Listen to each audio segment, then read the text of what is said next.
That's costing a lot of people in the long run. They're finding out that they did not have enough withholding.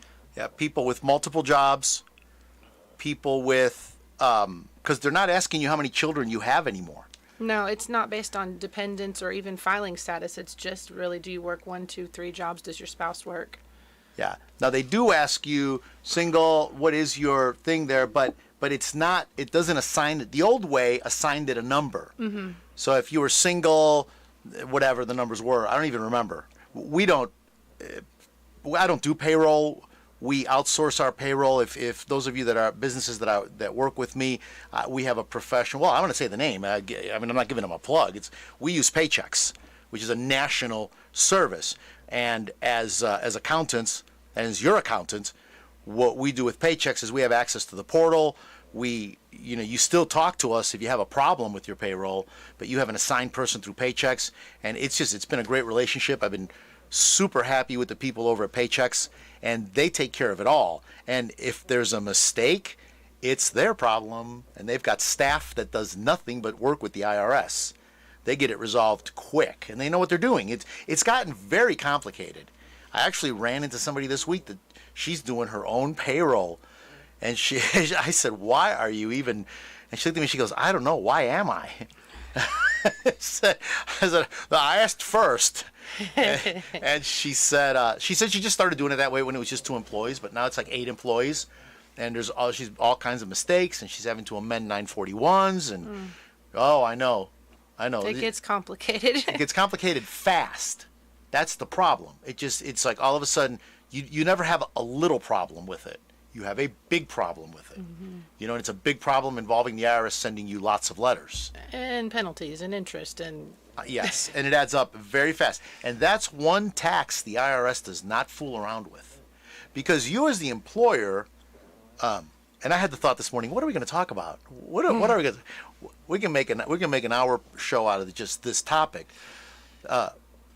What people don't understand about payroll taxes and employment taxes is that the employer is actually a fiduciary. That's a great word. I like that word. A fiduciary for the employee. He is holding that money in trust. So you work your 40 hours, in my case 80 plus hours, and they withhold Social Security, well, FICA we call it, and they do my federal withholding, my state withholding. The employer withholds it, and then the employer sends it to the IRS. That is not the employer's money. Some employers are a little hazy on that subject, and I quickly remind them, that is not your money. Mm-hmm. Because there's actually employers that have, well, I've got this money, because they might send it once a month. They might send it once every 3 months. If it's quarterly, if you're a quarterly filer, well, I can go ahead and take that money I've got from the payroll. Oh, no, that's not your money. Mm-mm. You cannot touch that money. You're holding it for the employee. It's the employee's money. So the IRS in North Carolina, and any state really, that has withholding, doesn't fool around with that. Mm-mm. If you're late on that, they are all over you, and they're all over you really fast. Because they know something happened to that money. Mm-hmm. Yeah, exactly. Something happened to that money. And we've seen that. That's one thing we have seen put a lot of people out of business. So the employees, any examples, like what's been a typical scenario of somebody who did not fill this out right and now might owe? Somebody who was single and maybe had one child, and then over the course of the last year or so got married. She works, he works, but they never went back to their employer and changed that to, accommodate for the extra income. Then they end up finding out they made too much to get the tax credit. And that's good. And actually, I talked about this last week. Now, you weren't here. I was not, but I was listening. You were listening last week? So, at the end of the program, I talked about the same thing you just said. And it's a warning I have. I have a major warning for these young couples, and not even the not so young, for couples that are getting these raises. I mean, they're making a lot more money. Mm-hmm. But to finish your story though, so the couple, okay, and that is a typical thing we're seeing. We're seeing where somebody, they get married, there's his, hers, she might have a child, he might have a child. So now you've got a married couple with 2 children. Another baby comes along the way, and they're owing. I mean, I'm seeing them owe $3,000-$4,000, and at the state level, they're owing some money. Yeah. Especially as these children start to get older. That's the big thing I'm seeing. Children are getting older, so now they're losing them. They're phasing out. There's no credit there, and then the other thing is they're making more money. So I saw it last week and the week before with several clients who got huge raises. I think I talked about this last week. And I've seen this more than once. So this is almost like becoming a scenario. Couple is working. They each got $3 an hour raises. That's six. If you're working just 40 hours a week, which they're not at the place they're working at, they're working a lot of overtime. They actually and all kinds of overtime for anybody who wants it. So they got $3 an hour raises. One of them worked one of those weird swing shifts, so they got another $1 something an hour for working that. So if you're working 2,000 hours, regular 40-hour week, you're working 2,080 hours a year. Right there, that couple just got a $12,000 raise, plus he got another $2,000. That's a $14,000 raise that couple just got if they worked no overtime. Yeah. So what people don't understand is the way earned income, or a lot of people do, but until it hits home, they don't understand. So these credits phase out, and child tax credit, as an example, and these are 2020 numbers. I just happen to have the 2020 chart with me. So married filing joint with 1 child, you will get 0 earned income tax credit if you made over $47,646, and it is 0. Now as the closer you get to that 47,000, because it's like a parabola, if you make between 19 and 25,000, you get the maximum, right? And then it slopes up, it peaks, and then it slopes down. So as you get closer to that 47, you really start phasing out, where your earned income tax credit's like $100. Okay. So now you're seeing a couple that was maybe making $37,000 a year, are now making $48,000, $49,000, $50,000 a year at the same job, doing the same thing. And these are the numbers I'm seeing. And it's funny because I've done everything. I go over and I compare last year to this year. I tell you how much you made, and I go over all the numbers with you. And I tell them, okay, so in 2021 you made $60,000, and they look at me and they go, "No, we didn't." I've heard this so many times. You made $62,000, you made $72,000, you made $59,000, whatever the number is. And they're like, "No," and they both look at each other and they both go, "Where did it go?" I hear that. I've heard that this week so many times, and then I compared it to the previous year, because it is the 2021 tax return we're doing. So then I compared it to 2020, and especially people that I had one this week that they shut down. The place they worked at shut down in 2019. I'm sorry, they shut down in 2020. 2019. So 2019 was a normal year. Then 2020 was the year they were shut down. They might have missed 5 months of work, 6 months of work. I met with somebody, a hairdresser, and you know what happened to them. I mean, it's a miracle any of them are still even in business. They were shut down for 7 or 8 months, and she collected unemployment, which was a fraction of what she was making. So 2020 was a bad year, but then you compare it to 2021, and it's literally like 3 times as much income.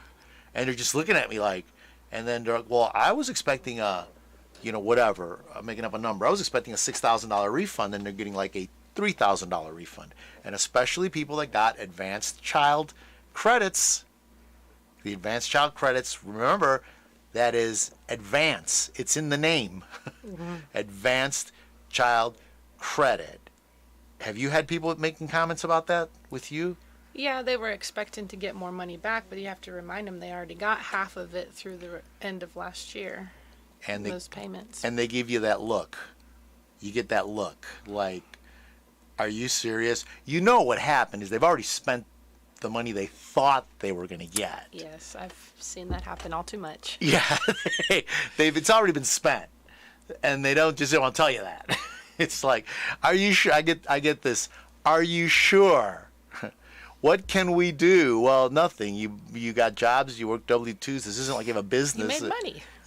And you made money. That's the other thing. You made money. I'm sorry. You made $70,000. I'm having a really hard time feeling sorry for you that you're not getting the $5,000 you thought you were getting. You're only getting $2,000. But we're seeing it a lot, and we're not trying to be funny about it, but we've been saying it. I've been saying it since last year that this was going to happen, and it's happening. So going forward for next year, the advice is let's go ahead and take our break, and then I want to talk a little bit about the paycheck checkup from the IRS. I've talked about this in prior years, but I haven't talked about this in probably 2 years. Let's take a break. This is Gilbert Talks Taxes, WCAB AM 590, FM 100.9. As we get ready for this year's tax season, there's one thought on everyone's mind. Will Gilbert's hair look fabulous this year?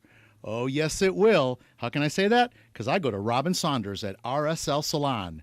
Whether it's a good haircut, a pedicure, or a manicure, you can count on RSL Salon. Call Robin at 828-289-9110 because everyone deserves to look fabulous. Hi, I'm Sandra. My husband Peterson and I own Precision Detail and Tint. We invite you to come to our new location at 620 U.S. Highway 64, Rutherfordton, on the corner of Silvers Lake Road and Highway 64. Whether you need specialty detailing for your car, RV, or boat, or window tinting for your automobile, or home or business, we can help you. Voted Best of Rutherford County for 11 straight years, you will know you will get quality work at a good price. Stop by for an appointment or call 828-245-8889. We're open Monday through Friday 9 to 5 and Saturday 9 to 1. People come up to me and say, Gilbert, thank you for doing my tax return and thank you for getting me that big refund. Do you have any ideas what I can do with that refund? Oh, yes, I do. Take that refund right over to NC Tractor and Farm Supply, talk to Phil, get you a brand new shiny red Massey Ferguson. That's NC Tractor and Farm Supply, Railroad Avenue. You can call Phil at 828-429-5008. By the way, mention you heard it on Gilbert Talks Taxes. I'm hoping he'll give me a discount when I go buy my brand new shiny Massey Ferguson tractor. We're back. Gilbert Talks Taxes, WCAB AM 590, FM 100.9. So my telephone number, 828-289-9300 is our office number. If you want us to prepare your tax return, if you have IRS problems, we solve IRS problems. And I am also a financial planner. We do investments and financial planning. Those of you live streaming are seeing Emily and I, our smiling faces this morning, www.wcab59.com. And those of you picking us up later, this is on the internet later, and we get calls from all over the country from people. Thank you very much for tuning in. And those of you that follow my podcast, I've actually got a podcast following. That was not even in my vocabulary years ago. Podcast. The word following was, but not podcast. So those of you that pick up my podcast, we're a little behind because we've got other things going on right now, but we do the program, we take the audio and put it on there so people can pick it up. Okay, I got all of that out of the way. I have 2 offices, Rutherfordton, Tryon. Okay, check. Okay, we covered everything. I'm going to tell this story first. I started to tell it during the break. Let me go ahead and finish the story. Here's an example of why this is so important, these W-4s. And I'm glad they changed it because this happened a few years ago. A man goes into the HR department and changes his withholding from whatever he had 2 children to 9. So now his check is $50 or $60 bigger, or whatever it was at that time. His thinking was he was going to go back and change it back to 2 and have a little extra money there for those couple of weeks because he needed a little extra money for whatever reason. Okay, so 2 things. He didn't tell his wife, number 1. Number 2, he didn't go back and change it. He was busy. Emily, things happened, he got busy. That's a major no-no. Major no-no. Major no-no. So they come in to have me do their taxes, and she's expecting to get back like $5,000 or whatever she was expecting to get back, what they got back the year before. Mm-hmm. And I look at his W-2, and I said, you only had withholding of like $500. WCAB. What? Well, how did this happen? Because I've been doing taxes for years and everything. Oh, that. Yeah. So then the whole story had to come out. Then the whole story had to come out. Yes. I don't think I saw her smile the rest of the meeting. I think, yeah. I don't have the number. He was probably not too comfortable himself. The glare. Okay. The glare. The steely glare. Yeah. No, he was not. No. And then he told a few of his friends at the place who also did this. Yeah. But so it's not something to play with, because you think, oh, it's $50, but $50 a week That you're owing to the government. that you're owing to the government, and then there's penalties and interest, and instead of getting money back, now they owe money, and that's the danger. So the IRS's website. Go ahead, talk about that. So on irs.gov, they have a tool called Paycheck Checkup, and there's actually a tax withholding estimator that you can put in your income from the different jobs, and they'll tell you pretty close to exactly what you need to have taken out of your paycheck in order to not owe, to satisfy. You can have it where it'll actually be enough to generate you a refund, but at least you know how much you have to at least break even. And they have different scenarios. You can do the 2-income family, multiple jobs, and it'll walk you through how to fill out that W-4 in your best interest, so that you don't have any surprises when you come to the table in April. Yeah, or in March, or in February.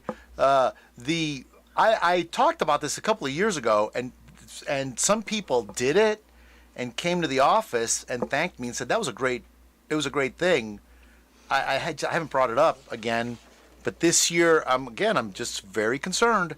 This may be something people, and by the way, Emily and I didn't talk about this. She had it to talk about this, and it's great, because this is what I talked about last week.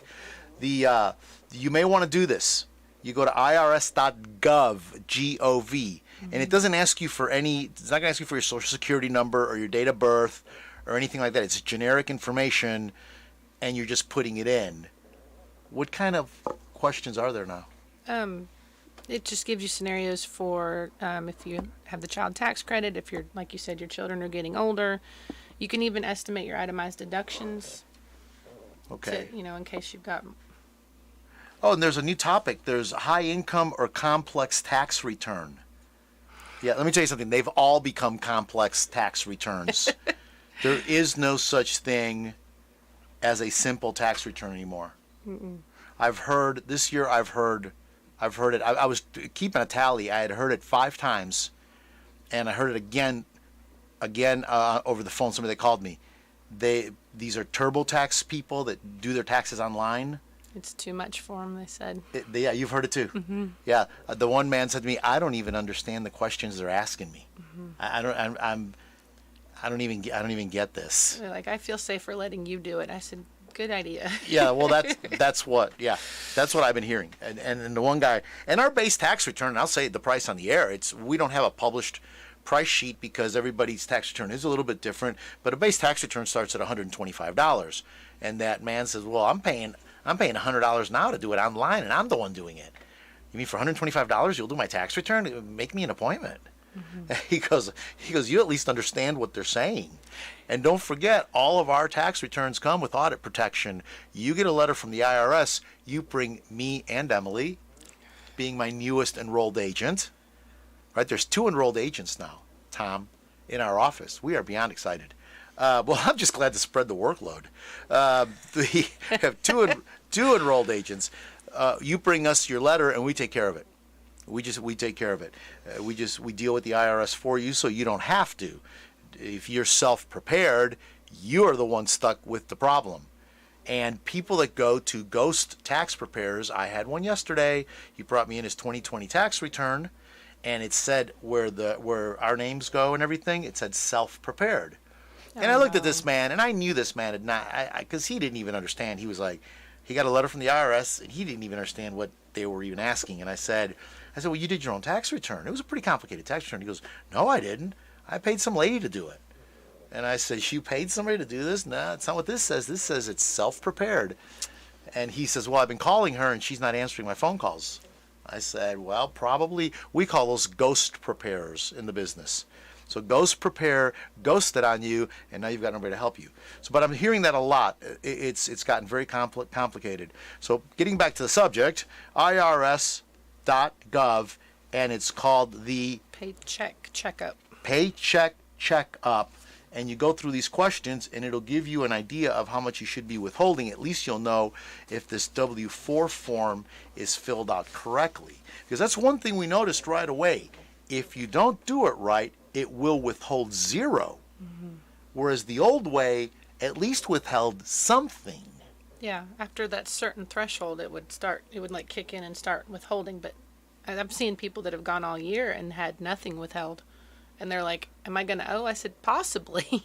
Yeah, well, the ones that have no children and the ones that have, meaning that no credits, no dependents, I should have said, because they don't have to be your children, a dependent. The ones that have no dependents are in that boat. And it's not that many of them, but it seems that the ones that are, it's a big, like they owe like $5,000, $4,000. It's not like, oh, you owe a couple of hundred.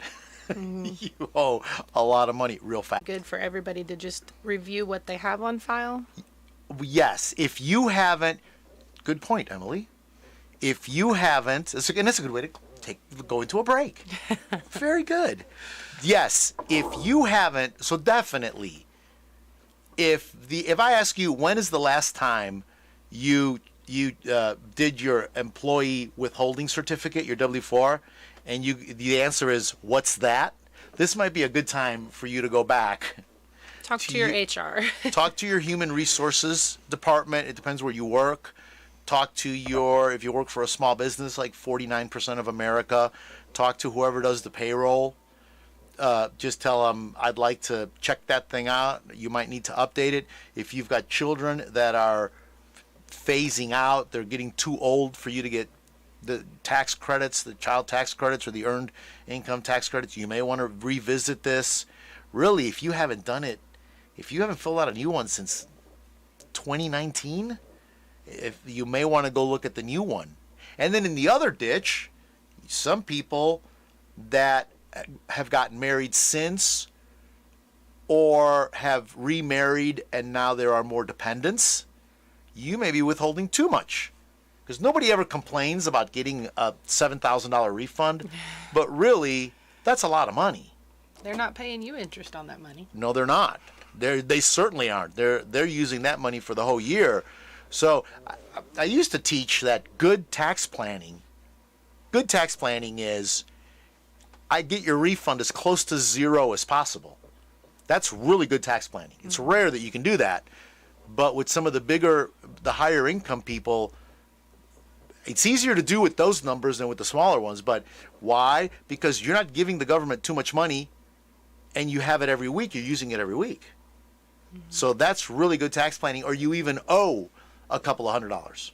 Or you're getting back a couple of $100. It's a moving target. You're never going to, it's not exact math because of rounding and brackets and things. But you can be very close. And there are some people that I do that kind of planning for, and had one this week that I do all his stuff for him, and so he owed the IRS like $200, $267, and he got back from North Carolina like $290, and I said I nailed it.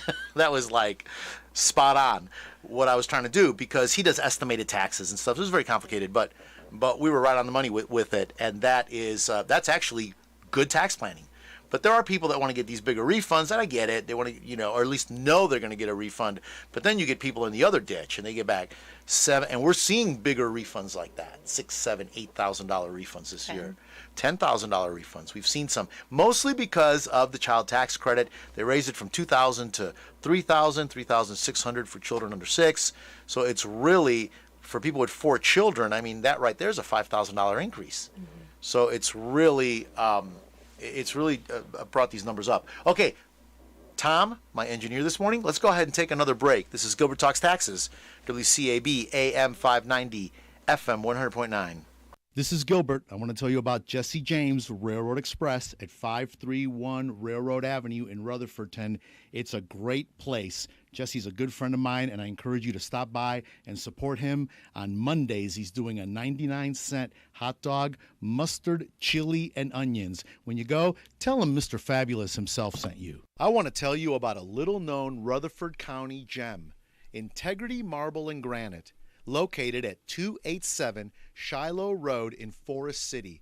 They are the premier stone fabrication company in the western North Carolina region. They specialize in granite, marble, and natural stone, offering complete design and installation. Their design center and Kohler showroom features vanities, decorative accessories, bathroom, and kitchen fixtures.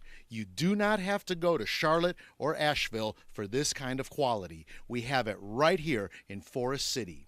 Stop in their showroom and browse their beautiful displays, or you can call 828-247-8801 for a free quote. You can also go to their website, www.integritymarblegranite.com, and look at the pictures and see samples of their available materials. Now, mention you heard it on Gilbert Talks Taxes, and they will give you $100 off any sink purchase.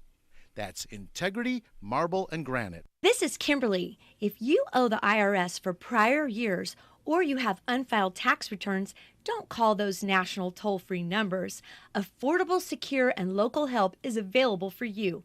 Call Gilbert at 828-289-9300. Gilbert is an enrolled agent permitted to practice before the IRS. Taxation is his specialty. He knows the latest laws to help you with your problem. Avoid garnishments, levies, and liens. All initial consultations are free. Call Gilbert at 828-289-9300. We are back. Gilbert Talks Taxes, WCAB AM 590, FM 100.9. If you need your tax return done, give us a call. I won't be able to get you in right away, but we can make an appointment. Yeah. We may have to file an extension, but we can take care of that with you. And Emily, what is it about an extension? An extension to file is not an extension to pay. Good. See, can you tell I've taught her? Yes, an I've extension. listened to this program called Gilbert Talks Taxes for several years. He's a really informative guy. Thank you. Good plug. Thank you. I'm going to turn that into a commercial. Thank you very, very much. It is not an extension to file is not an extension to pay. If you think you're going to owe taxes, send them a little bit of money. If you don't send them a little bit of money and you owe taxes, there will be a penalty. Now, the penalty's not big. So it's really one of those mixed. It's not like it's this huge penalty, 25%.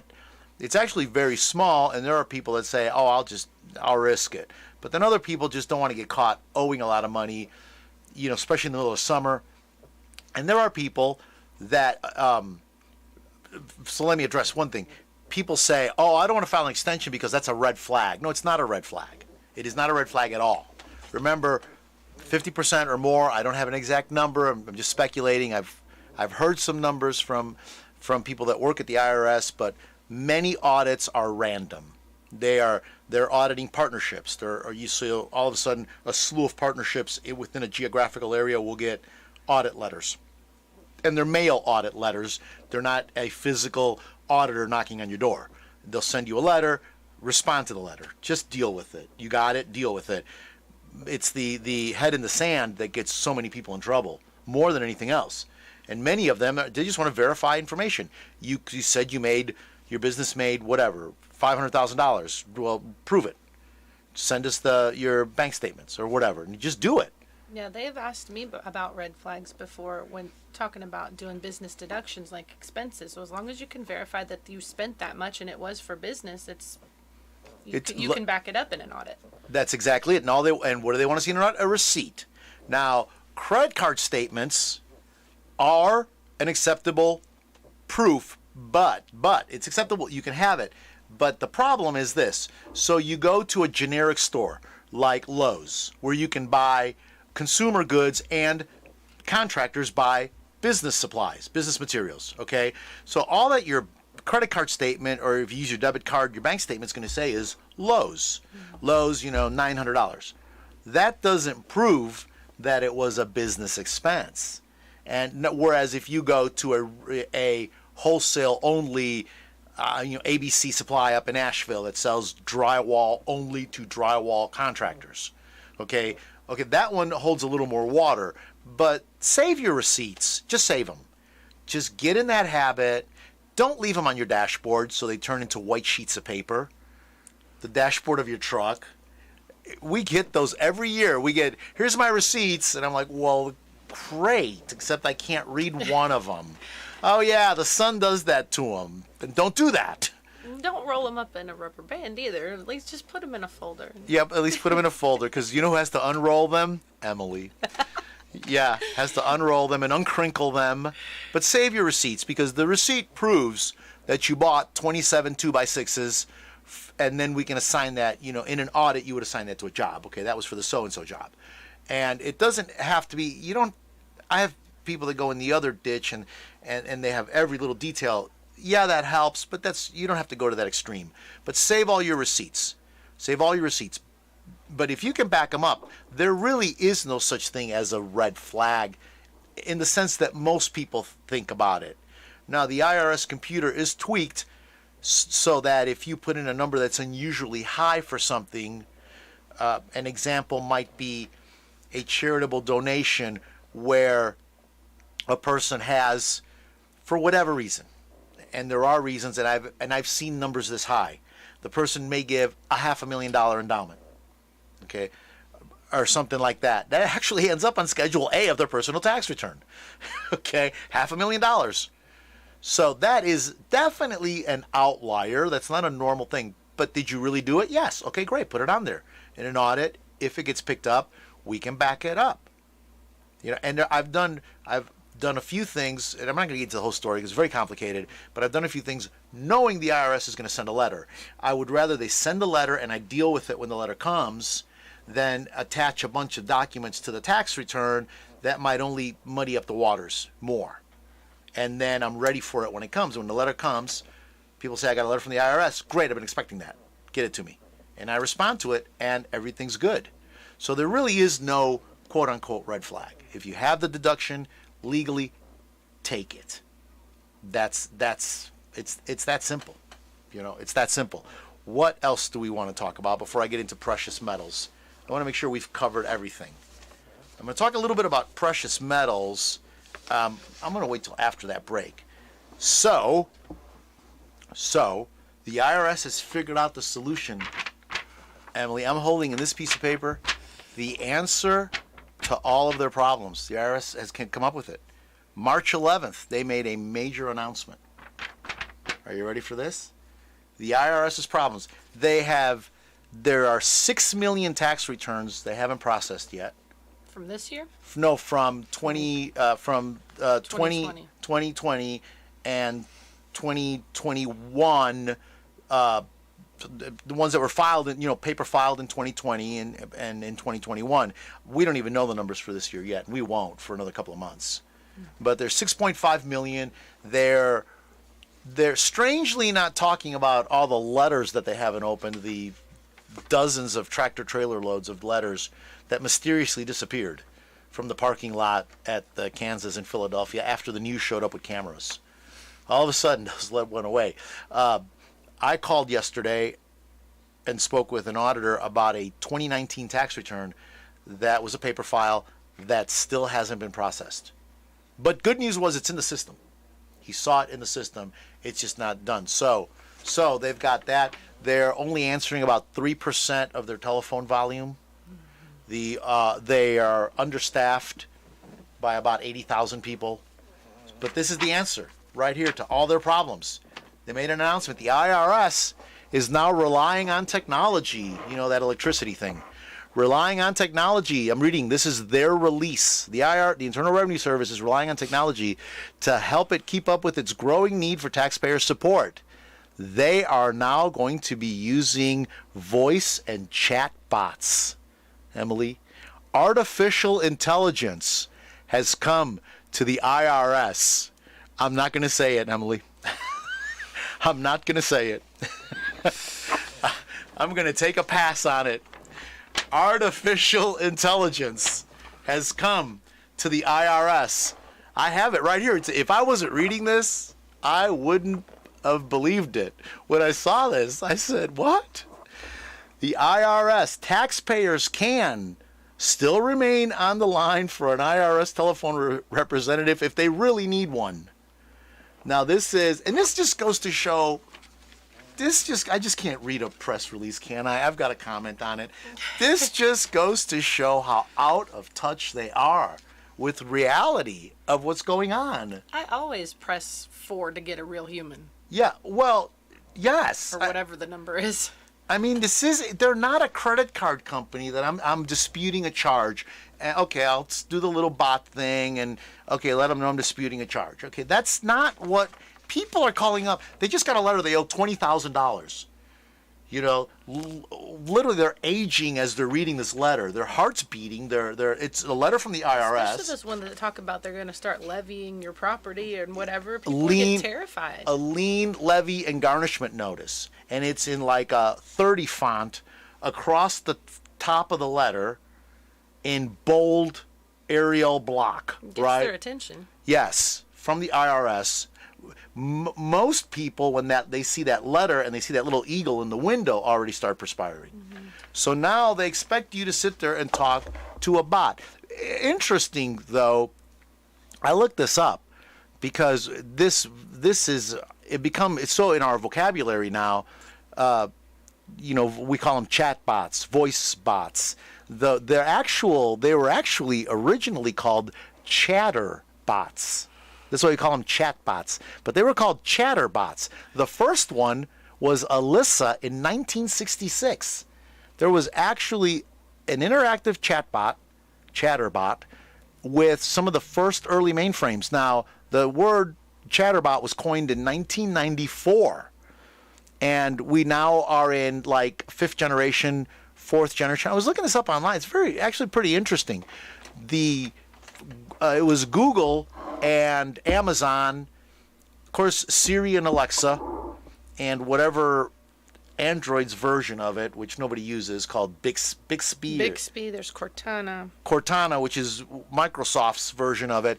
This is all that same technology, just with a different name and a different thing. And it basically, you ask it a question, and it you know, at the speed of a computer, it sorts through all the possible responses and picks one, and then, because we are creatures of habit, and most of what we do repetitively, it picks your top answers, and they're pretty accurate on an individual basis. But this is, you know, Alexa, turn the light on, and Alexa, why is line 44 of my Form 1911 $4,836?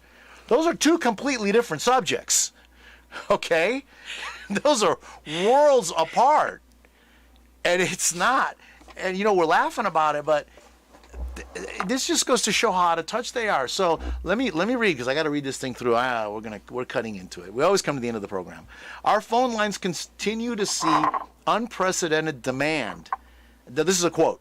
Our phone lines continue to see unprecedented demand, and the IRS continues to look for ways to help people and avoid long wait times, said IRS Commissioner Chuck Rettig.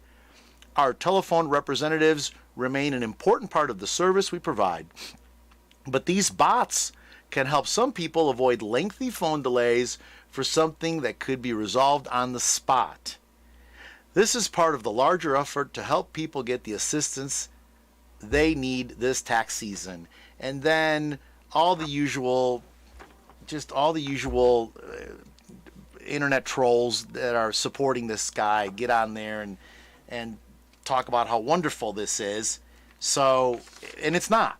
It's really not. They're just clueless. So I went to irs.gov and used their interactive tax assistant. It was just this side of useless. Yeah, I mean, I'm not even trying to be funny. It really was. It answered basic stuff. You know, if I earn income, do I owe taxes? Those are the kinds of things that could reliably answer. But when you started getting into any complicated questions, it totally fell apart. It totally fell apart. And then at the end, I pursued a chat session or whatever you want to call it with it about Social Security income. Is Social Security and railroad Tier 1 income taxable? Okay. And then it gave me its canned answer, which you could have just Googled, searched, and gotten at irs.gov. And that's the part I mean about useless. It's giving you redundant information. It's not actually helping me solve a problem. And at the end of it, it gives me a disclaimer and says that I should talk to an IRS agent. And this should not be construed as Tax advice. yes, as tax advice in the meaning of Section 506-F-A. Typical IRS response. But it's all of that. And so I'm like, so why are they even doing this? But they have spent a lot of money setting this up. This is not a cheap effort, and so I hope it grows. I hope they do well with it, and they're adding an interactive voice response, so you don't have to type anymore. You can talk to it. They're going to have that. So I won't have to do that. But this just goes to show the disconnect. And really, that is really the problem with the IRS. There is a disconnect. Okay, we've got 10 minutes left. I want to talk about gold in an IRA. Do you have another topic you want to talk about? No? You brought something about qualified business income deductions, though. I did. QBI. Take the last break. Let's take the last break. And we're going to see which one we want to talk about. We're either going to talk about qualified business income deductions, or we're going to talk about investing in precious metals. Oh, let's talk about precious metals. Let's talk about precious metals. This is Gilbert Talks Taxes, WCAB AM 590, FM 100.9. I want to tell you about another great local business, Forest City Concrete and Grading. Call Sean at 828-447-5949. Sean is a licensed general contractor. He can do your job from site development to completion. That's Forest City Concrete and Grading. Call Sean at 828-447-5949 and tell him Gilbert Talks Taxes sent you. This is Gilbert. I've made a career out of helping businesses. Something else that can help businesses is a good sign. Let me tell you about DS Signs and Graphics right here in Spindale. Whether it's outdoor signage, banners, printing, or promotional items, call Alex at 828-286-4900. And remember, a good sign is good business. This is Christy Carmona, and tax season is here. Gilbert and I prepare all tax return forms. Personal 1040s, corporate 1120s, 1120Ss, partnerships, estates, trusts, and not-for-profit returns. From the simplest returns to the most complicated returns, we are committed to quality, secure, and personalized service. We have 2 locations, one in Rutherfordton and one in Tryon. So call us today at 828-289-9300 to make your appointment. And new for this year, we have, with every 1040 personal tax return, it includes at no extra cost $1 million of tax audit defense and ID protection. So call us today at 828-289-9300. Back. Gilbert Talks Taxes, WCAB AM 590, FM 100.9. I'm trying to compose myself here. One thing I wanted to say before I get into this topic, right, and there goes the next 8 minutes. One thing I wanted to say, I've been getting feedback about people who are getting their refunds. Most people are getting their refunds very quickly. Mm-hmm. Very quickly. They've been coming back right on time, ahead of schedule, many of them. So that's been good. Where the delays have been the people that say they didn't get stimulus. And then we're like, okay, you didn't get it. Are you sure you didn't get it? You got stimulus 1 and 2, but you didn't get 3. Oh no, I didn't get it. Never saw it. And then on a few of them, we had them pull it up on their app, looked on their bank statements, and sure enough, it was not there. Okay, but the IRS said they got it. Those have caused delays. And I just had one last night that he just finally got his refund, minus the stimulus that he said he never got. Okay, and with that tax return had been filed February. Well, I got this amount, And I looked, and sure enough, that's the stimulus that you said you never got. So what do we do now? Well, as soon as he gets an IRS letter, he's going to bring it to me, and we'll see what the IRS says. So now, what if they mailed a letter? What if the bank rejected it? There's a lot of what ifs there, and it could have been. I mean, I'm going with the taxpayer on this that they didn't get it. But we had a lot of people, say, I never got it, I didn't get it. And then when we go to their app and look on the phone, there it is. March 15th, 2021, $5,600 or whatever the amount was. It's right there. You got it. And then they look at me like, and then what do they say? Oh, that. Oh, that. Oh, that. I didn't know you were asking me about that. We had a couple people call this week because their refund was less than what they were expecting because they had said they didn't get the EIP, the stimulus payment, and apparently they had. Yes. So what do we do now if in fact they didn't get it? Mm-hmm. That's the question. So what we're telling them is bring us the letter. Bring us the letter from the IRS, because they're going to give you a letter. Because if you file a tax return for one amount and they adjust it to another amount, you will get a letter. Mm-hmm. It's just how long is the letter going to take to generate? I don't know. So we have 6 minutes left. Okay. There's a lot of talk about people, and I'm not constituting investment advice here. I am not telling you what to do with your investments. That is a private, personal meeting, one-on-one meeting that I have with you and your spouse. If there is a spouse, we have about investments. Investment is one-on-one. I do not give broad things. But I need to talk about this because the tax implications of investing in precious metals is real. So there's been a big push since the IRS started to allow this quite a few years ago. The IRS said you can actually physically hold precious metals, typically investment grade precious metals, in your IRA. Okay, immediately when I heard this, I knew there were going to be problems with this. Lots of problems with this. Because the whole theory behind the IRA is that the money is sitting somewhere else. Your money is sitting in an investment, and you put the money in that investment, tax deferred. You can do, if it's an individual IRA, you can put up to $6,000 after $57,000. There's a $1,000 bump, and you don't pay. That money gets reduced from your taxable income. And if you're in a high tax bracket, that can be a lot. Now 401s have different thresholds. Some people, if you have a 401, you can still put a little bit of money in an individual retirement account. That's a calculation I have to do. It just depends how much you put away, and it's a formula. But there is a limit to what you can do. So the money's sitting somewhere else, though. You can't touch it. When the minute you take that money, you now have to pay tax on it because you put it away, tax deferred. So when you get it, you pay tax on it. Very simple. If you're under 59.5, you pay a 10% penalty. Because the theory is this is supposed to be retirement, individual retirement account.